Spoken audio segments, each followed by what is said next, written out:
Hello friends, welcome to my channel travel with Pranab. গত ভিডিওতে আমি দেখিয়েছি 6 নম্বর দিন সন্ধ্যেবেলা আমরা কলপাতে গিয়ে উপস্থিত হয়েছি। তো কিন্নর কৈলাস কমপ্লিট করার পর ঠিক করলাম এবার জলরি পাসের দিকে না গিয়ে স্পিতি ভ্যালিতে ঘুরে বেড়াবো। আমাদের ড্রাইভার গুড্ডু ভাইয়ের সঙ্গেও সেই মতো কথাবার্তা বলে ফাইনাল করলাম।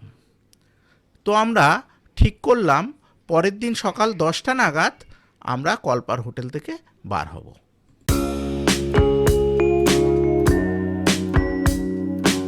সকালবেলার মনোরম ওয়েদারে আমাদের হোটেল থেকে পঞ্চকৈলাসের অপর এক কৈলাস কিন্নর কৈলাসের অপরূপ রূপ দেখতে দেখতে মনে হচ্ছিল, আহা কি দেখিলাম, এ যেন জন্ম জন্মান্তরেও ভুলিব না।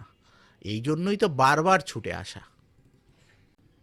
বাপ বেটিতে হোটেলের জানলার ধারে বসে আছি, আর জানলা দিয়ে বিস্তৃত আলোর ছটা চোখ মুখ যেন ভিজিয়ে দিচ্ছে।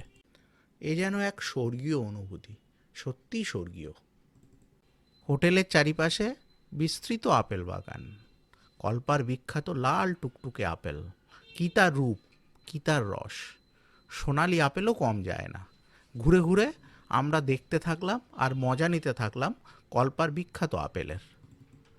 সকাল 10টা নাগাদ রেডি হয়ে হোটেল থেকে বেরিয়ে আমরা কলপার সাইট সিইংয়ে প্রথম চলে আসলাম রোগী ভিলেজে। রোগী ভিলেজ থেকে কিন্নর কৈলাসের ভিউ অসাধারণ সুন্দর, যেন চোখ ফেরানো যায় না, অসাধারণ দেখতে।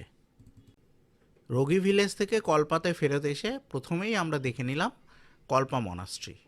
কল্পা মনাস্ট্রি দেখে আমরা গুটি গুটি পায়ে হাঁটা পথে এগিয়ে চললাম মা চন্দ্রিকা দেবী টেম্পেলের উদ্দেশ্যে। মা চন্দ্রিকা দেবী টেম্পেলের বিস্তৃত চাতাল থেকে কিন্নর কৈলাসের অপরূপ দৃশ্য দেখা যায়, কিন্তু এখানে প্রচুর হাওয়া বয়। এই সুতীব্র ঠান্ডা হাওয়ায় বেশিক্ষণ দাঁড়িয়ে থাকাই মুশকিল। এরপর আমরা 4 জনে মিলে চলে গেলাম কলপার সব থেকে বিখ্যাত নারায়ণ নাগিনজি টেম্পল এবং ব্রহ্মা বিষ্ণু নারায়ণজি টেম্পেলে।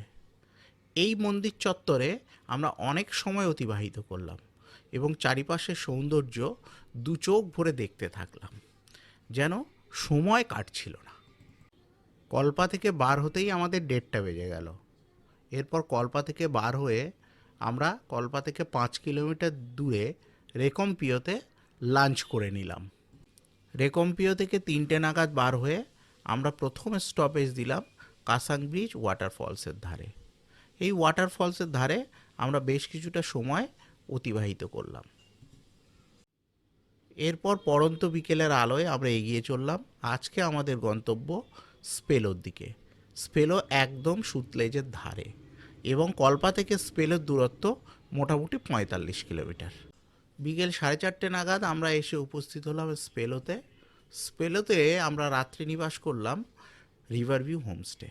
এখান থেকে সুতলেজের ভিউ অসাধারণ সুন্দর। কেবলমাত্র সুতলেজের ভিউই যে অসাধারণ তা কিন্তু নয়, এই রিভার ভিউ হোমস্টের খাওয়ার জায়গাটাও খুবই সুন্দর এবং খাওয়ারও কিন্তু যথেষ্ট রিজনেবল রেটে আমরা পেয়েছি। এটাই ছিল এবারে আমাদের হিমাচলের 7ম দিনের অভিজ্ঞতা। 8ম দিন সকালে আমরা স্পেলো থেকে সকাল সকাল রওনা হলাম। আজকে আমাদের অনেক কিছু দেখার আছে। প্রথমেই আমরা উপস্থিত হলাম স্পেলো থেকে 38 কিলোমিটার দূরে খাবে। খাপ সুতলেজ এবং স্পিতি রিভারের সঙ্গম স্থল। খাবের সঙ্গমের ধারে সুতীব্র ঠান্ডা হাওয়ায় দাঁড়িয়ে থাকা বা বসে থাকা খুব মুশকিল। তবু এখানে আমরা সঙ্গমের ধারে বসে বসে গরম চায়ের স্বাদ নিতে কিন্তু ভুললাম না।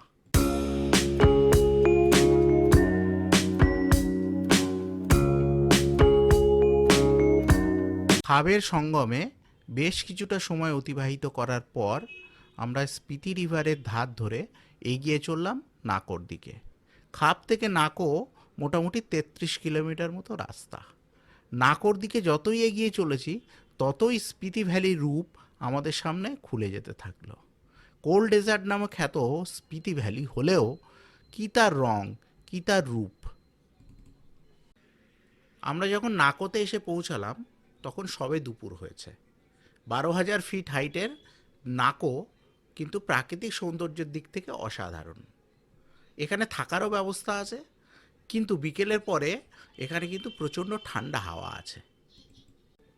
কিন্নর কৈলাসের মতো নাকোর আপেলও খুবই সুস্বাদু এবং রসালো। ছোট ছোট আপেল বাগানের মধ্য দিয়ে পার্কিং স্পেস থেকে 1/2 কিলোমিটার দূরে সুন্দর নাকো লেকের জন্য আমরা হাঁটা পথে রওনা দিলাম। নাকো গ্রামের ঘরবাড়ি ও আপেল বাগানের পাশ দিয়ে যখন নাকো লেকে এসে উপস্থিত হলাম, তখন সবুজ রঙের নাকো লেক দেখে মনটা সত্যিই ভরে গেল। প্রকৃতির কি আশ্চর্য খেয়াল!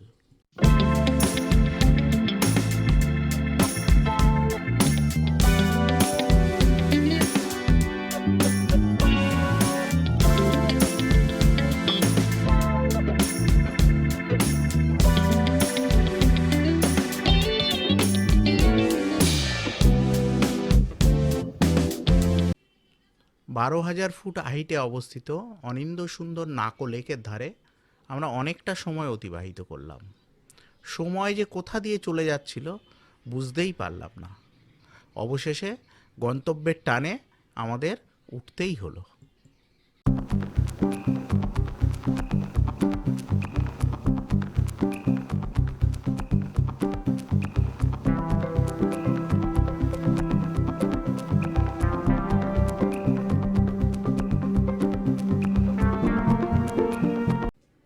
নাকো লেক দেখে আমরা বেরিয়ে পড়লাম।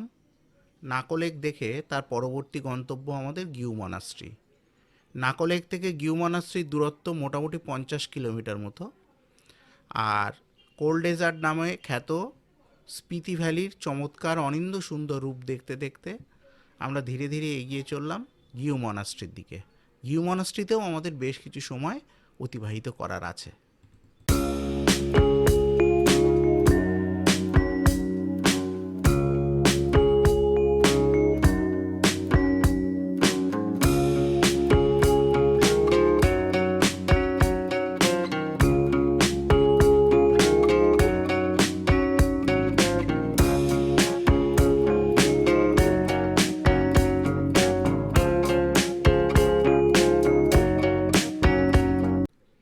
আমরা যখন গিউ মনাস্ট্রিতে গিয়ে উপস্থিত হলাম তখন বিকেল 3:30 বেজে গেছে।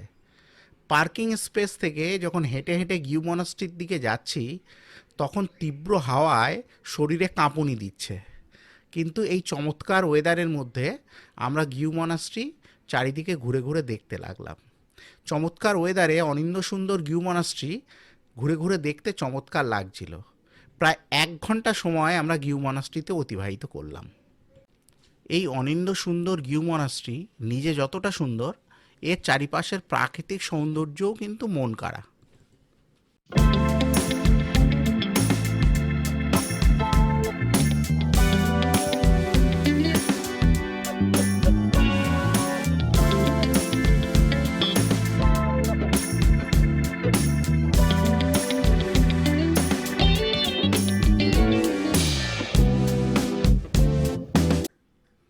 এই গিউ মনাস্ট্রির সবথেকে বড় বৈশিষ্ট্য হচ্ছে প্রাচীন মঙ্কের 500 বছরের পুরনো মমি।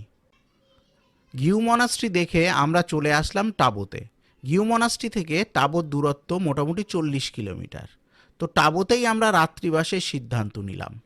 এই পর্বে এই পর্যন্তই থাক বন্ধুরা। পরের পর্বে আমরা ফিরে আসছি স্পিতি ভ্যালির আরও কিছু গল্প নিয়ে।